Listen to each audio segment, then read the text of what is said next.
तो चलिए हम लोग इसमें साइंस वाले पार्ट कवर कर रहे थे 6 to 8। हाँ, तो चलिए कवर करेंगे। आज जो टॉपिक जो हम लोग रखे हैं, हम लोग वाटर को रखे हैं। चलिए कवर करते हैं।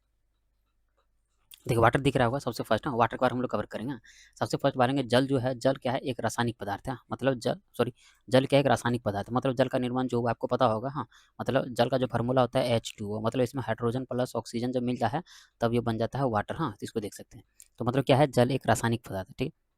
जल का तीन रूप होता है जिसे हम लोग जानते हैं। एक बोलते हैं ठोस, द्रव, गैस। जल जो है, जल हमारे जीवन के लिए अति आवश्यक है। पृथ्वी पर जल जो है सभी जगह पाया जाता है।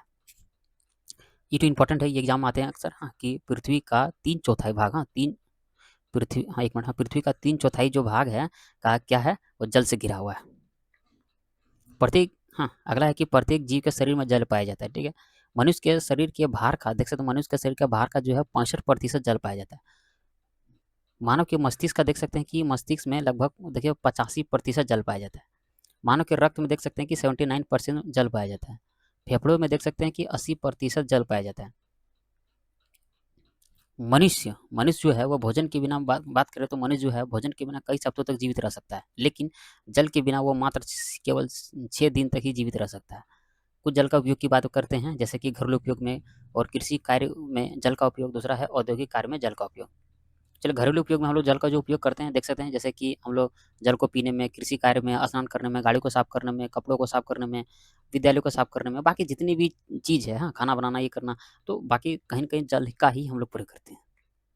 चलो अब देखते हैं कि कृषि कार्य में जल का उपयोग कहाँ करते हैं। जैसे कि सबसे फर्स्ट है कि पौधों के लिए जल भी आवश्यक है। मतलब जितने भी पेड़ पौधे जो ग्रो कर रहे हैं, कहीं न कहीं उसको जल चाहिए।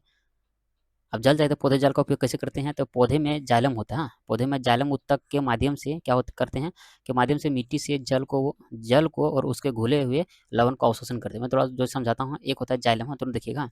एक होता है जाइलम, हाँ जाइलम, हाँ एक होता है फ्लोएम। हाँ, जाइलम को देखिए, जाइलम का जॉ पकड़ लिए, जॉ मतलब जड़ याद रखिएगा। हाँ, वो नीचे से ऊपर की ओर जाएगा। हाँ, मतलब ये नीचे से ऊपर जाने का काम करेगा। फ्लोएम जो होता है वह ऊपर से नीचे का काम करेगा। हाँ, ठीक सकते हैं। मतलब जाइलम के द्वारा जड़ मतलब कि पानी ऊपर जाने का काम करता है पौधों में। ठीक है। देखिए जल जो है वो बीजों का अंकुरण में मदद करता है। हाँ, फसलों की वृद्धि के लिए जल का इंपॉर्टेंट है। ठीक है। अगला देखते हैं कि प्रकाश संश्लेषण को पता होगा कि पौधे प्रकाश संश्लेषण के द्वारा भोजन का निर्माण करते हैं, और इसके लिए भी जल का उपयोग काफ़ी आवश्यक है। पादप की समुचित वृद्धि के लिए पानी की एक निश्चित मात्रा होनी चाहिए। मतलब कि ऐसे नहीं कि जैसे कोई पादप है तो उसका पानी का जो एक रेशियो होना चाहिए वो एक लिमिट होना चाहिए। ये नहीं कि बस उसको डुबा के रखें पानी में तो फिर खराब हो जाएगा। क्यों? बोले कि यदि मिट्टी में पानी की अधिक मात्रा होगी तो उसमें क्या होगा, पौधे पौधे का जो जड़ है ना वो धीरे धीरे क्या होगा, सड़ने लगेगा। हाँ, इसलिए और सड़ जाएगा तो पौधा मर जाएगा। इसीलिए पौधों को एक लिमिट समय तक हम लोग पानी दिया जाए। इसलिए देखिएगा, अगर खेती बाड़ी में हम लोग करते हैं तो कुछ समय तक उसको पानी देते हैं, फिर कुछ समय तक हम लोग पानी नहीं देते हैं, ताकि वह उस एक लिमिट मात्रा तक पौधे को पानी पहुँचे खेतों में। अगला है कि हम लोग देख लें, 2 यूज़ देख लिए। अब पढ़ेंगे औद्योगिक कार्य में जल का उपयोग। हाँ, देखिए उद्योग में सोचिएगा तो जल का उपयोग काफ़ी अधिक मात्रा में हो रहा है। जैसे पहले कि उद्योग में पानी जो मुख्य रूप से घोलक को सॉल्वेंट के रूप में कहते हैं। हाँ, घोलक किसे कहते हैं? बोले कि घोलक उस पदार्थ को कहते हैं जिसमें कोई भी पदार्थ घुल जाता है, मतलब घुल जाता है। जैसे कि केरोसिन तेल हो गया, पेट्रोल हो गया, पानी हो गया। ठीक है। अगला देखिए कि उद्योगों में जल का उपयोग हम लोग किसको करते हैं? सबसे पहले कहते हैं कच्चे माल की धुलाई के लिए हम लोग करते हैं। ठीक है। कच्चे माल तैयार करने में भी हम लोग जल का उपयोग करते हैं। जो उत्पादित माल है उसको साफ-सफाई करने में जल का उपयोग करते हैं। अपशिष्ट पदार्थ को निकासी में भी जल का उपयोग करते हैं। चलो अब जल का स्रोत पढ़ते हैं। ठीक है। तो जल का स्रोत क्या है? तो बोले कि जल के अलग-अलग स्रोत हो सकते हैं। जैसे जैसे तालाब हो गया, कुआँ हो गया, चापाकल हो गया, वर्षा, नदी, समुद्र और महासागर। हाँ, ये सब जल के स्रोत हैं। अगला है कि प्राकृतिक जल का सबसे जो शुद्धतम स्रोत है वो है वर्षा। वर्षा का जल, अगर वर्षा नहीं आएगा तो सब फिर जल मिलेंगे ही नहीं, फिर खत्म हो जाएंगे। पृथ्वी पर पाए जाने वाले पूरे जल का 97% भाग क्या है? वो महासागर में है। ये इंपॉर्टेंट है। ठीक है। और 2% भाग जो है जल जो है वो ग्लेशियर और ध्रुवीय बर्फ में बैठा है। सोचिए 100% जल की अगर बात करें तो 97% भाग जो है वो महासागर में है। वो कैसा है? वो नमकीन है, उसको पीने लायक नहीं कर सकते। ठीक है। बाकी बचा जो 2% भाग है वो ग्लेशियर में है और ध्रुवीय प्रदेश में। ठीक है। और बाकी जो जितना बचा 1% भाग कहाँ मिलेगा आपको? नदी मिलेगा, तालाब में मिलेगा, झील में मिलेगा। ये सब आपको 1% मिलेगा। यही जो 1% है जो हम लोग पीने में यूज करते हैं।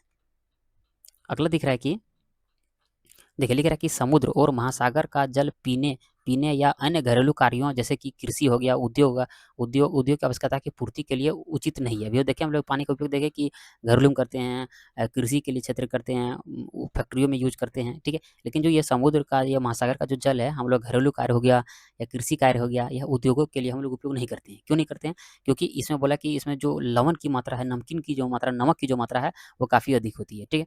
आपको पता होगा जैसे कि नदी, झील, तालाब, हाँ, नदी, झील, तालाब, हाँ, लिख सकते हैं, ये जल आपूर्ति के लिए किस पर निर्भर है?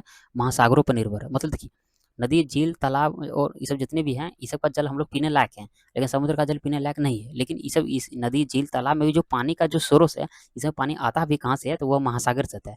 तो क्वेश्चन बनता है कि जब पानी महासागर से ही आ रहा है इसमें, तो फिर वो नमकीन तालाब में क्यों नहीं है, नदी में क्यों नहीं है, झील में क्यों नहीं है? हाँ, तो इसके बारे में हम लोग कवर करते हैं। तो नीचे ये जिक्र कर रहा है। यहाँ बता रहा है कि बोले कि जब नदी, झील तथा तालाब में महासागर का जल ही आता है या आता है, तो फिर भी यह खारा इसीलिए नहीं होता। क्यों नहीं होता है? देखिए, तो बोला कि क्योंकि जो जल आता है महासागर से, वो वाष्पीकृत होकर आता है। मतलब जल चक्र मेथड का प्रयोग करते हैं, मतलब कि वहाँ से वाष्पीकृत जल ऊपर गया और ऊपर से फिर वाष्पीकृत, हाँ, मैं यहाँ देखा कि क्योंकि ये जो जल है ना, वाष्पीकृत होकर वायुमंडल में चला जाता है और फिर वर्षा के माध्यम से पुनः मतलब झील और नदी, तालाब में लौट आता है। हाँ, मतलब कि जो नदी, झील, तालाब में पानी कैसे लौटता है? तो वाष्पीकरण के मेथड से। यहाँ से वाष्पीकरण से ऊपर गया, फिर जल चक्र प्रोसेस होता है, फिर बारिश गिरता है, वो उसके माध्यम से आता है। अगला लिखे कि महासागरों का जल, हाँ, महासागरों का जल तालाब, झील और कुओं में कैसे आता है? जल चक्र के माध्यम से आता है, ठीक है। फिर जल चक्र को जानते हैं हम लोग। जल चक्र क्या है? बोले कि पृथ्वी की सतह पर उपलब्ध, हाँ, जो जल है वो सूर्य की गर्मी से वाष्पीकृत होकर क्या होता है? वायुमंडल में चला जाता है। हाँ, जल चक्र होने के लिए गर्मी बहुत आवश्यक है, क्योंकि देखिए गर्मी जब तक नहीं आएंगे तो वाष्पीकरण होंगे नहीं, ठीक है। देखिए बोले कि पृथ्वी की सतह के अंदर अंदर जो है, देखिए देख लिए कि सबसे पहले अगर गर्मी आएगा तो जो पानी है वो सूर्य की गर्मी के कारण वाष्पीकृत हो जाएगा। नीचे जो बचा है कि पृथ्वी की सतह के अंदर जो भूमिगत जल है, क्या कहते हैं? जो भूमिगत जल है वो पौधों द्वारा अवशोषित कर लिए जाते हैं और उसे वाष्प उत्सर्जन द्वारा वायुमंडल में छोड़ जाते हैं। मतलब कि पौधों भी क्या है? एक प्रकार से जल चक्र को प्रोसेस, मतलब कि उसको मदद कर रहे हैं। मतलब जो नीचे जमीन में जो पानी है उसको जड़ थुक के द्वारा ऊपर ले पत्ता में, और पत्ता से उसको वाष्प से उत्सर्जन करके वायुमंडल में छोड़ देते हैं, और फिर वहां से वो वायुमंडल, बात करें तो बादल बन के ऊपर चले जाते हैं। और दूसरा देख सकते हैं कि जैसे हम लोग कपड़ा धोते हैं तो वो क्या लगेगा? कपड़ों को धूप में रखने पर क्या होता है? जल वाष्पीकृत होगा, वायुमंडल में चले जाते हैं। मतलब ये सब जितनी भी प्रोसेस है, ये कहीं न कहीं पानी ऊपर जाने का ये प्रोसेस को बता रहा है। अगला दिख रहा होगा कि वायुमंडल में मौजूद जल वाष्प क्या होता है? पर्याप्त ठंडा होगा। जैसे कि अब ऊपर जाता है तापमान धीरे धीरे ठंडा होते जाता है, हाँ, या कम तापमान पाकर वो संघनित हो जाता है, मतलब धीरे धीरे जुटना चालू कर देता है, ठीक है। संघनन के बाद क्या होता है? जो जल वाष्प पानी में, हाँ, क्या लगा? पानी में धीरे धीरे बदल जाता है, ठीक है। और बोले कि यह पानी हवा में मौजूद धूल कण, बर्फ हो गया, समुद्री नमक हो गया, जिससे संघनन, हाँ, संघनन नाभिक कहा जाता है। मतलब जब ये सब मिलते हैं तो एक ग्रुपिंग बनाता है, बनाता है, ठीक है। और ये धीरे धीरे बादल का निर्माण करने लगते हैं, ठीक है। बादल क्या होता है? फिर बादल जब धीरे धीरे ठंडा होने पर उसमें जो बात करें, हाँ, मौजूद जैसे कि भाप हो गया, द्रव, हाँ, क्या जो भाप था वो धीरे धीरे वाटर में बदलना चालू हो जाता है, और इसी को हम लोग संघनन कहते हैं। संघनन मतलब देखिए, संघनन का क्या बता रहा है कि संघनन में द्रव जल की बूंदे क्या होती है? जम जाती है, ठीक है, और फिर बड़े बड़े बूंदों के रूप में बदल जाती है। संघनन का मतलब ही जमना।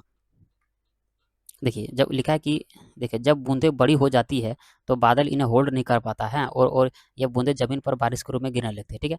पानी, हाँ, पानी के आसमान से नीचे गिरने की प्रक्रिया को हम लोग प्रिसिपिटेशन कहते हैं। प्रिसिपिटेशन कहते हैं या इसे वर्षण कहते हैं। यह वर्षण अनेक रूपों में हो सकता है, जैसे कि बारिश हो गया, ओले हो गया, या हिमपात हो गया। देखिए आपको दिख रहा होगा कि जब पानी तरल रूप में, हाँ, जब पानी तरल रूप में गिरने के बजाय बर्फ के टुकड़े के रूप में गिरती है तो उसे हम लोग ओला कहते हैं, या इसे हिमपात के रूप में कहते हैं। अगला दिख रहा होगा कि सर्दियों के मौसम में पानी जो है ना, छोटी छोटी बूंद के रूप में भी गिरती है, हाँ, या बरसता है, जिसे हम लोग ओस कहते हैं। पृथ्वी की सतह पर गिरने वाला जल जो है, जल, नदी, तालाब, झील, हाँ, से होते हुए कहाँ से आता है? महासागर में चले जाता है, ठीक है। पृथ्वी की सतह पर गिरते हुए जल की कुछ मात्रा धीरे क्या पृथ्वी की सतह के नीचे अंदर रिस कर चली जाती है, जिसे हम लोग क्या कहते हैं? ड्रिपिंग कहते हैं, या से टपकन कहते हैं, ठीक है। तो टपकन विधि से, ये इंपॉर्टेंट क्वेश्चन बनेगा, हाँ, कि टपकन विधि से भूमिगत जल स्तर में वृद्धि होती है।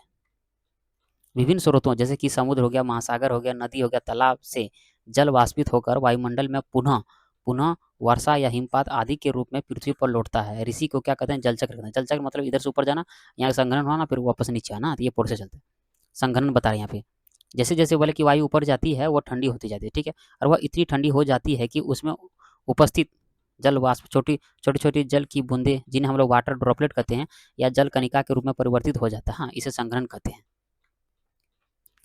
आगे की वायु में मौजूद जल वाष्प का, हाँ, वायु में मौजूद जल वाष्प गैस का जल द्रव में बदलने की प्रक्रिया को संघनन कहते हैं। मतलब क्या लिखा है कि वायु में मौजूद जो जलवाष्प है, जलवाष्प गैस बोल सकते हैं, गैस का किस में बदल रहा है, गैस में जल में बदलने की, हाँ, बदलने की प्रक्रिया को हम लोग संघनन कहते हैं। अब वाष्पीकरण पढ़ेंगे हम लोग। देखिए बोले कि जो, हाँ, जल चक्र के द्वारा पृथ्वी की सतह पर मौजूद महासागर, हाँ, महासागर हो गया, समुद्र हो गया या नदी हो, नदी में मौजूद क्या लिखा, जल, जल का तापमान बढ़ने के कारण भाप में बदल जाता है। ठीक है, धूप में कपड़े सुखाते समय ये वाष्पीकरण को दिखा रहा है। हाँ, कि मतलब क्या हुआ, जल चक्र के लिए क्या हुआ, हम लोग जानते हैं कि जल चक्र के लिए गर्मी चाहिए। हाँ, तो बोले कि जल चक्र के द्वारा पृथ्वी की सतह पर मौजूद, जैसे महासागर हो गया, समुद्र हो गया, नदी हो गया, हाँ, इसमें क्या होता है, जब तापमान बढ़ता है तो वो धीरे धीरे उसका पानी भाप बनकर ऊपर बदल जाता है। ठीक है, धूप में कपड़ों को सुखाते समय भी कपड़ा देखिए, हाँ, कपड़ों में उपस्थित जो जल जो है वो भाप बनकर ऊपर चले जाता है और कपड़े सूख जाते हैं। जल का, हाँ, यहाँ क्वेश्चन देखिए, जल का, हाँ, भाप में बदलने की प्रक्रिया को हम लोग क्या कहते हैं, वाष्पन कहते हैं। अगला है कि देखिए लिखा है कि द्रव को गैस में बदलने की प्रक्रिया को क्या कहते हैं, वाष्पन कहते हैं। तापमान बढ़ने से वाष्पन की दर में वृद्धि हो जाती है। ठीक है, देखिए जल को वाष्पन होने के लिए सूर्य, मतलब ऊर्जा के रूप में सूर्य की आवश्यकता होती है। जल का भाप में बदलने की प्रक्रिया को वाष्पन कहते हैं। प्राकृतिक जल का सबसे जो शुद्धतम रूप है वह है वर्षा का जल। प्राकृतिक जल का सबसे बड़ा जो स्रोत है वह है समुद्र या महासागर। पृथ्वी का 97% जो जल है वो महासागरों में है। वाष्प उत्सर्जन क्या है, वो पानी का, हाँ, पानी का भाप के रूप में निकलना। पौधे के वायु भाग से पानी जल भाप के रूप में वायु में मुक्त होने की प्रक्रिया को वाष्प उत्सर्जन कहते हैं। हमारे देश में ज़्यादातर वर्षा मानसून के समय यानी कि जुलाई सितंबर के बीच होती है। भारत के मेघालय में सबसे अधिक वर्षा होती है। मेघालय को मेघों का घर के नाम से भी हम लोग जानते हैं। भारत और विश्व में सर्वाधिक वर्षा होने वाला जो क्षेत्र है वो मेघालय में है। मेघालय में जो है वो है मासिन राम, इसलिए विश्व में सर्वाधिक वर्षा जो होता है वो मासिन राम में होता है, भारत का है। यदि लंबे समय तक वर्षा नहीं होगी तो क्या होगा, मरुस्थलीकरण आ जाएगा। हाँ, फिर धीरे धीरे तापमान में बढ़ोतरी होगी। हाँ, फिर उसके बाद जलवायु परिवर्तन हो जाएगा, मानव और पशु का जीवन जो काफ़ी प्रभावित हो जाएगा और वो धीरे धीरे मृत्यु के गार में आ जाएगा। फिर कृषि का उत्पादन में काफ़ी गिरावट होंगे। तो सोच सकते हैं कि बारिश का होना काफ़ी इंपॉर्टेंट है। तो यही तक लास्ट था। हाँ, तो मिलते हैं इसका नेक्स्ट पार्ट में।